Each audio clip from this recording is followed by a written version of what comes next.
कहानी की शुरुआत एक सुनसान सड़क से होती है जहां लीसा बीच रोड पर लेटी हुई है। सामने से एक कार तेजी से उसकी तरफ आ रही है, लेकिन कुछ सेकंड तक वह अपनी जगह से नहीं हटती। जैसे जैसे हेडलाइट्स करीब आती है, मौत का डर उसके इरादे पर भारी पड़ने लगता है। आखिरी पल में वह उठती है और सड़क के किनारे चली जाती है। कार उसके पास आकर रुकती है। अंदर बैठा एडम विंडो नीचे करके पूछता है कि क्या वह ठीक है। लीसा कहती है कि उसे कुछ नहीं हुआ। एडम बताता है कि इस सुनसान इलाके से शहर काफी दूर है, इसलिए वह चाहे तो उसे लिफ्ट दे सकता है। लीसा कुछ देर सोचती है और फिर कार में बैठ जाती है। उसकी हालत देखकर साफ है कि वह अंदर से पूरी तरह टूट चुकी है। आज उसकी बेटी नीना का जन्मदिन है, लेकिन नीना अब इस दुनिया में नहीं है। बेटी की मौत के बाद लीसा ने लगभग जीना छोड़ दिया है। सफर के दौरान एडम उससे पूछता है कि वह इस सुनसान रोड पर अकेली क्या कर रही थी। लीसा पहले बात टालने की कोशिश करती है, लेकिन फिर नीना का जिक्र करती है। वह बताती है कि आज उसकी बेटी का बर्थडे है और इसी वजह से उसे उसकी बहुत याद आ रही है। एडम समझ जाता है कि लीसा सड़क के बीच क्यों लेटी थी। वह उससे पूछता है कि क्या वह मरना चाहती थी। लीसा जवाब देती है कि वह सच में मरना नहीं चाहती, वह बस किसी तरह एक बार अपनी बेटी से मिलना चाहती है। कुछ देर बाद कार के रेडियो पर एक न्यूज रिपोर्ट शुरू होती है। पुलिस एक डेंजरस मर्डर सस्पेक्ट की तलाश कर रही है। रिपोर्ट में बताया जाता है कि वह एक ब्राउन कार चला रहा है और उसके दाहिने हाथ पर क्रॉस का टैटू बना है। ये सुनते ही लीसा चुपचाप एडम के हाथ की तरफ देखती है। उसके हाथ पर बिल्कुल वैसा ही क्रॉस बना हुआ है। अब उसे शक हो जाता है कि रेडियो पर जिस आदमी की बात हो रही है वह एडम ही है। वह अपनी घबराहट छिपाने की कोशिश करती है, लेकिन एडम उसके चेहरे का बदला हुआ भाव देख चुका है। लीसा अभी समझ ही रही होती है कि खुद को कैसे बचाया जाए, तभी एडम अचानक जोर से ब्रेक लगा देता है। उसका सिर तेजी से डैशबोर्ड से टकराता है और वह बेहोश हो जाती है। जब लीसा की आंख खुलती है तो कार, रोड और एडम सब गायब होते हैं। अब वह एक छोटे से मेटल चेंबर में बंद है। जगह इतनी तंग है कि वह ठीक से खड़ी भी नहीं हो सकती। उसके शरीर पर किसी तरह का प्रोटेक्टिव सूट है और कलाई पर एक मजबूत इलेक्ट्रॉनिक ब्रेसलेट बंधा हुआ है। वह ब्रेसलेट को खींचकर निकालने की कोशिश करती है, लेकिन वह मजबूती से उसकी कलाई से जुड़ा है। लीसा मदद के लिए चिल्लाती है और मेटल वॉल्स पर हाथ मारती है, लेकिन कोई जवाब नहीं मिलता। वह चेंबर का हर कोना जांचती है। सूट में कोई पॉकेट या टूल नहीं है। ब्रेसलेट की स्क्रीन भी बंद है। काफी देर तक कुछ नहीं होता। लीसा थक कर एक तरफ बैठ जाती है। तभी सामने की मेटल वॉल अपने आप खुलती है और उसके पीछे एक बेहद संकरी टनल दिखाई देती है। टनल के दूसरे छोर से हल्की रोशनी आ रही है। लीसा उसके अंदर चली जाती है। जैसे ही उसका पूरा शरीर टनल में पहुंचता है, पीछे का दरवाजा बंद हो जाता है। उसी समय उसकी कलाई पर बंधा ब्रेसलेट एक्टिवेट हो जाता है और स्क्रीन पर 11 मिनट का काउंटडाउन शुरू हो जाता है। लीसा को नहीं पता कि टाइमर किस चीज के लिए चल रहा है, लेकिन उसकी आवाज और तेजी से घटते नंबर साफ बता रहे हैं कि समय खत्म होने से पहले उसे आगे पहुंचना होगा। वह हाथों और घुटनों के बल रेंगते हुए रोशनी की तरफ बढ़ने लगती है। कुछ दूरी तय करने के बाद सामने वाला रास्ता बंद होने लगता है। वह तेजी से वहां पहुंचने की कोशिश करती है, लेकिन मुख्य ओपनिंग उसके पहुंचने से पहले ही पूरी तरह सील हो जाती है। अब बगल में एक और रास्ता दिखाई देता है, लेकिन वह पहले से भी ज्यादा पतला है। पीछे लौटने का रास्ता बंद है, इसीलिए लीसा शरीर को मोड़कर किसी तरह उस संकरी जगह में घुसती है। टनल की वॉल्स दोनों तरफ से उसके शरीर से टकरा रही हैं। कई बार उसका सूट मेटल में फंसता है, लेकिन वह खुद को छुड़ाकर आगे बढ़ती रहती है। कुछ दूरी के बाद रास्ता थोड़ा खुलता है और उसके सामने 2 लेवल्स दिखाई देते हैं। एक रास्ता ऊपर से जा रहा है और दूसरा नीचे से। उसे समझ नहीं आता कि सही रास्ता कौन सा है, इसीलिए वह ऊपर वाला सेक्शन चुनती है। जैसे ही वह आगे बढ़ती है, नीचे का मेटल फ्लोर धीरे धीरे ऊपर उठने लगता है। अगर वह समय रहते बाहर नहीं निकली तो पूरा सेक्शन उसे बीच में क्रश कर देगा। लीसा अपने हाथों और घुटनों के सहारे तेजी से आगे बढ़ती है। ऊपर और नीचे की प्लेट्स लगातार करीब आ रही है। आखिरी पल में उसका हाथ टनल के दूसरे छोर तक पहुंच जाता है। वह सामने की एज पकड़कर पूरी ताकत से खुद को बाहर खींचती है और प्लेट्स बंद होने से ठीक पहले दूसरी तरफ निकल जाती है। कुछ पल के लिए वह वहीं पड़ी सांस लेती रहती है, लेकिन ब्रेसलेट की आवाज उसे याद दिलाती है कि आधा समय बीत चुका है। वह फिर आगे बढ़ती है। थोड़ी दूरी पर उसे टनल के बीच एक पुरानी सड़ी गली बॉडी दिखाई देती है। उस इंसान की कलाई पर भी वैसा ही इलेक्ट्रॉनिक डिवाइस बंधा हुआ है। अब लीसा को पता चलता है कि वह इस मेज में आने वाली पहली इंसान नहीं है। उससे पहले भी कोई यहाँ से निकलने की कोशिश कर चुका था, लेकिन वह सुरक्षित जगह तक नहीं पहुँच पाया। वह बॉडी को किनारे करती है और आगे रेंगने लगती है। अचानक सामने हैवी मेटल बार्स गिरकर रास्ता रोक देती है। उसी समय दोनों तरफ की वॉल से कई हीटिंग पाइप्स बाहर निकलने लगते हैं। लीसा बार्स को धक्का देती है, लेकिन वे अपनी जगह से हिलते तक नहीं। ब्रेसलेट का टाइमर तेजी से खत्म हो रहा है और पाइप्स लगातार गर्म होते जा रहे हैं। तभी उसके पीछे की वॉल का एक छोटा हिस्सा खुलता है। वह तुरंत उल्टा रेंगते हुए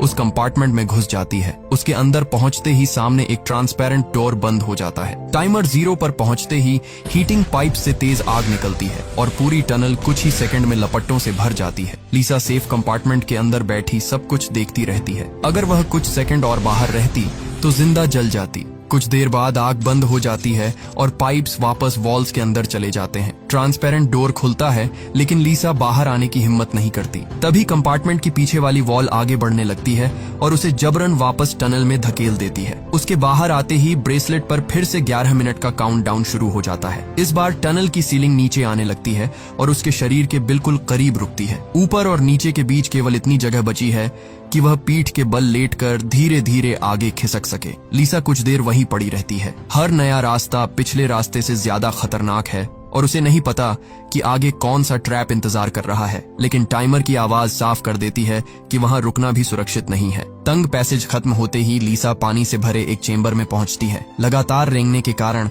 उसका गला सूख चुका है। वह नीचे झुककर थोड़ा पानी पीती है, लेकिन आगे जाने के लिए उसे इसी टैंक के अंदर उतरना होगा। वह एक गहरी सांस लेकर पानी में चली जाती है। अंदर पूरा अंधेरा है। तभी टैंक के ऊपरी हिस्से में एक हैच खुलता है। लीसा पूरी ताकत लगाकर वहां तक तैरती है और उसके अंदर से बाहर निकल आती है। बाहर पहुंचते ही वह जोर जोर से सांस लेने लगती है। लगातार ट्रैप्स और संकरी टनल्स से गुजरने के कारण उसका शरीर पूरी तरह थक चुका है। घुटनों और कोहनियों पर सूट भी कई जगह से घिस गया है। वह कुछ देर वहीं रुकती है और थकान की वजह से उसकी आंख लग जाती है। कुछ समय बाद किसी आदमी की चीख सुनकर वह अचानक जाग जाती है। आवाज काफी दूर से आ रही है, जैसे कई मेटल वॉल्स के पीछे कोई मदद मांग रहा हो। लीसा आवाज लगाकर पूछती है कि वहां कौन है, लेकिन सामने से कोई साफ जवाब नहीं मिलता। उसे केवल किसी आदमी की टूटी फूटी आवाज और मदद की पुकार सुनाई देती है। अब उसे पता चलता है कि इस मेज में वह अकेली नहीं है। किसी दूसरे इंसान की मौजूदगी से उसे थोड़ी उम्मीद मिलती है और वह आवाज की दिशा में आगे बढ़ने लगती है। वह सावधानी से रेंग रही होती है,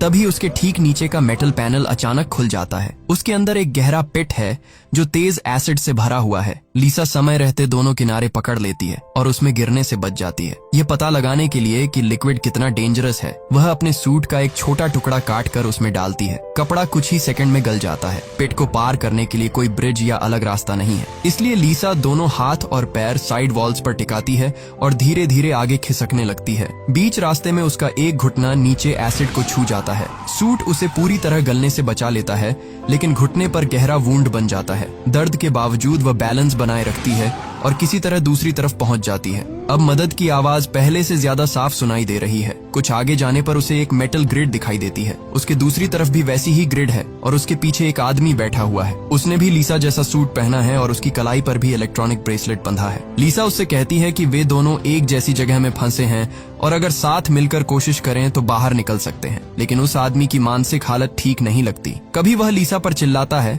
फिर अगले ही पल माफी मांगने लगता है। वह बार बार कहता है कि वे वापस आएंगे और दोनों को मार देंगे। लीसा उससे शांत रहने को कहती है, लेकिन वह उसकी बात सुनने की हालत में नहीं है। तभी दोनों ब्रेसलेट्स पर अचानक 60 सेकंड का काउंटडाउन शुरू हो जाता है। दीवारों से हीटिंग पाइप्स बाहर आने लगते हैं और उन दोनों के बीच केवल एक छोटा सेफ कंपार्टमेंट खुलता है। उस कंपार्टमेंट में सिर्फ एक ही इंसान छिप सकता है। कुछ ही सेकंड बाद दोनों के सामने लगी मेटल ग्रिड्स हट जाती है। दोनों बिना देर किए सेफ कंपार्टमेंट की तरफ बढ़ते हैं। तंग जगह में पहुंचकर वे एक दूसरे को बाहर धकेलने लगते हैं। वह आदमी लीसा को पकड़कर पीछे खींचता है, जबकि लीसा किसी तरह खुद को छुड़ाकर कंपार्टमेंट के अंदर जाने की कोशिश करती है। काउंटडाउन लगातार खत्म हो रहा है। आखिरी कुछ सेकंड बचने पर लीसा पूरी ताकत से उसे लात मारती है और खुद कंपार्टमेंट के अंदर चली जाती है और अगले ही पल डोर उसका हाथ काट देता है। कटा हुआ हाथ कंपार्टमेंट के अंदर गिरता है। लीसा की नजर उस हाथ पर बने क्रॉस टैटू पर पड़ती है। अब उसे समझ आता है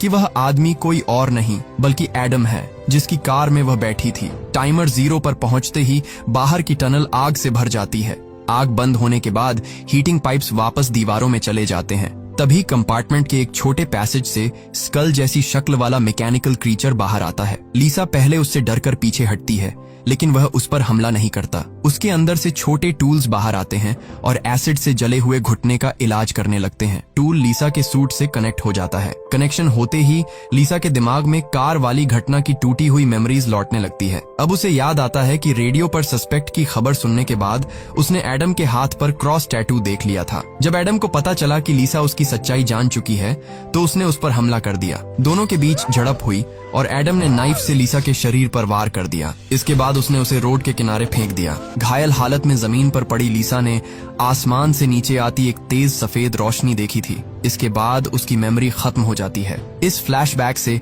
यह पूरी तरह साफ नहीं होता कि एडम के हमले में लीसा की मौत हो गई थी या उस सफेद रोशनी ने उसे जिंदा अवस्था में वहां से उठा लिया था। लेकिन एक बात तय है कि यह मेज किसी साधारण इंसान की बनाई हुई जगह नहीं है। मैकेनिकल क्रीचर उसका इलाज पूरा करके वापस चला जाता है। लीसा को अब लगता है कि यह जगह उसे तुरंत मारना नहीं चाहती। हर ट्रैप में उसे बचने का एक मौका दिया जाता है। अगर वह सही समय पर सेफ जोन तक पहुंच जाए तो क्रीचर उसके वुंड्स भी ठीक कर देता है। कंपार्टमेंट से बाहर आने पर एडम का कटा हुआ हाथ अभी भी वहीं पड़ा है। लीसा उसे गौर से देखती है और ब्रेसलेट के नीचे स्किन पर बने कुछ सिंबल्स नोटिस करती है। वह उनका मतलब समझने की कोशिश करती है, लेकिन उसी समय सामने से एक तेजी से घूमता हुआ ब्लेड उसकी तरफ आने लगता है। लीसा तुरंत पीछे हटती है और ऊपर खुले एक छोटे पैसेज में चढ़ जाती है। वह चुपचाप आगे बढ़ रही होती है। तभी ऊपर से किसी चीज के घिसटने की आवाज सुनाई देती है। कुछ ही देर में एक हैच खुलता है और वहां से एक भयानक जला हुआ क्रीचर नीचे उतरता है। उसका शरीर इंसान जैसा है,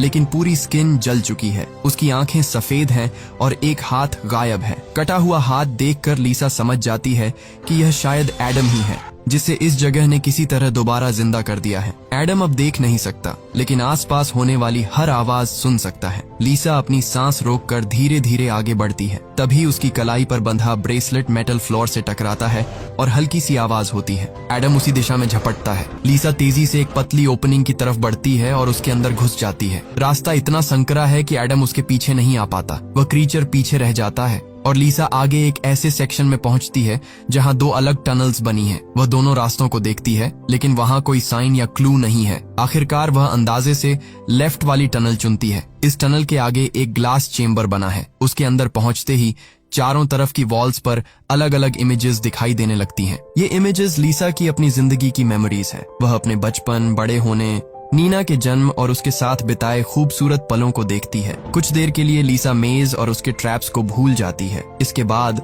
वॉल्स पर वह घटना दिखाई देती है जिसमें नीना विंडो से नीचे गिर गई थी। इस एक्सीडेंट के बाद से लीसा खुद को बेटी की मौत का जिम्मेदार मानती आ रही है। उसे लगता है कि मां होने के बावजूद वह नीना को बचा नहीं पाई। यही गिल्ट धीरे धीरे उसकी पूरी जिंदगी पर हावी हो गया और आखिरकार वह उस सुनसान रोड पर अपनी जान देने के लिए लेट गई। ये चेम्बर किसी फिजिकल ट्रैप की तरह नहीं है। ये लीसा की मेमोरीज और उसके सबसे गहरे दुख को उसके सामने ला रहा है। वह इन्हीं इमेजेस को देख रही होती है। तभी सीलिंग के रास्ते जला हुआ एडम फिर उसके पीछे आ जाता है। लीसा तुरंत दूसरे पैसेज में घुसकर वहां से निकल जाती है। कुछ दूर जाने के बाद उसे टनल के एंड पर नीला आसमान दिखाई देता है। पहली बार उसे लगता है कि शायद बाहर निकलने का रास्ता सामने है, लेकिन उसके और उस रोशनी के बीच शार्प वायर्स का एक लंबा जाल है। उसी समय ब्रेसलेट पर 60 सेकंड का काउंटडाउन शुरू हो जाता है और हीटिंग पाइप्स भी बाहर आने लगते हैं। लीसा बिना समय गंवाए वायर्स के नीचे से निकलना शुरू करती है। कई शार्प वायर्स उसके सूट को काटते हुए स्किन में घुस जाते हैं। उसकी पीठ से खून बहने लगता है,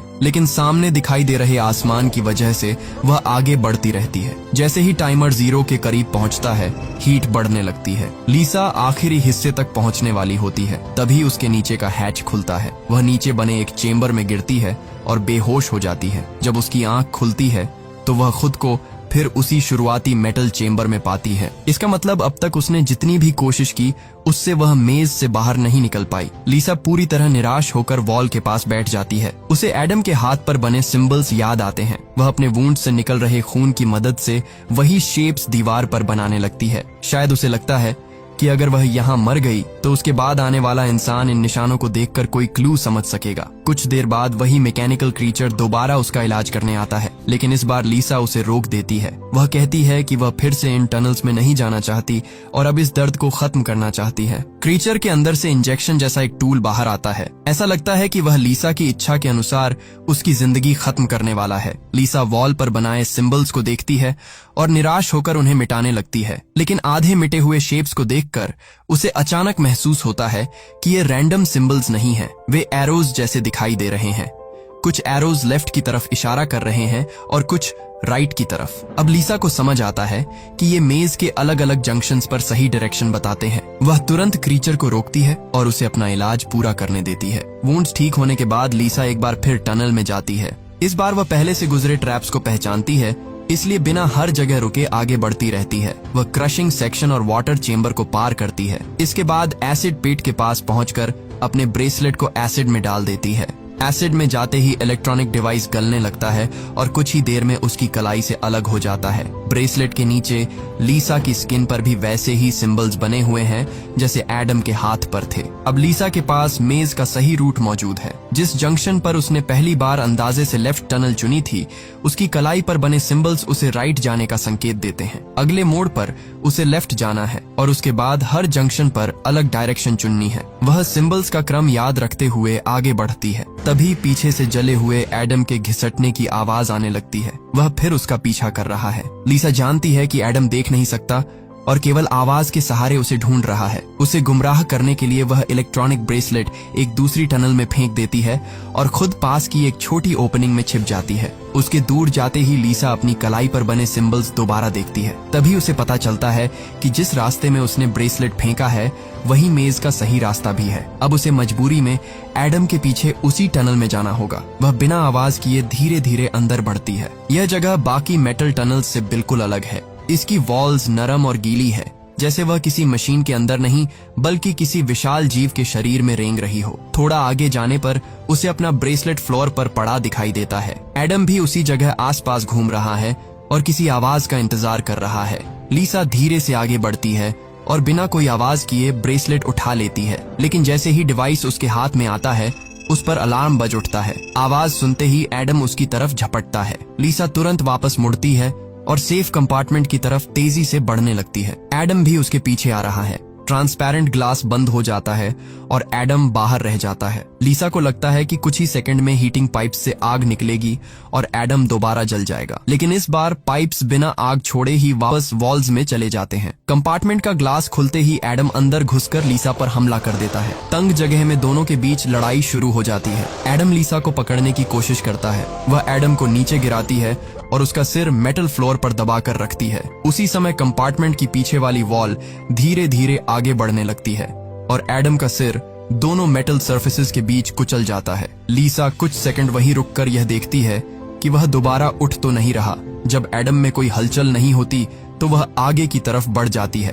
कुछ दूरी के बाद वह मेज के आखिरी जंक्शन पर पहुंचती है। उसकी कलाई पर बने सिंबल्स के मुताबिक उसे राइट टनल में जाना चाहिए, लेकिन तभी दूसरी तरफ से एक छोटी लड़की बाहर आती है। लीसा उसे देखते ही रुक जाती है क्योंकि वह लड़की बिल्कुल नीना जैसी दिखाई दे रही है। वह कई सालों से अपनी बेटी को दोबारा देखने की इच्छा में जी रही थी। नीना का यह रूप उसे अपने पास रुकने के लिए कहता है, लेकिन लीसा जानती है कि उसका सही रास्ता दूसरी टनल में है। वह नीना से कहती है कि वह उससे हमेशा प्यार करती रहेगी, लेकिन अब उसे आगे बढ़ना होगा। नीना उसे गले लगाती है और बताती है कि उसे अपनी माँ पर गर्व है। इसके बाद उसका रूप धीरे धीरे गायब हो जाता है। लीसा आंखों में आंसू लिए राइट टनल में चली जाती है। कुछ आगे बढ़ने पर उसे फिर दूर नीला आसमान दिखाई देता है। इस बार उसके और एग्जिट के बीच 3 विशाल मेटल ब्लेड्स लगातार ऊपर नीचे चल रहे हैं। इन ब्लेड्स को पार करने का कोई दूसरा रास्ता नहीं है। लीसा कुछ समय तक उनके मूवमेंट को ध्यान से देखती है। पहला ब्लेड लगभग 4 सेकंड के अंतर पर नीचे गिर रहा है। जैसे ही वह ऊपर जाता है,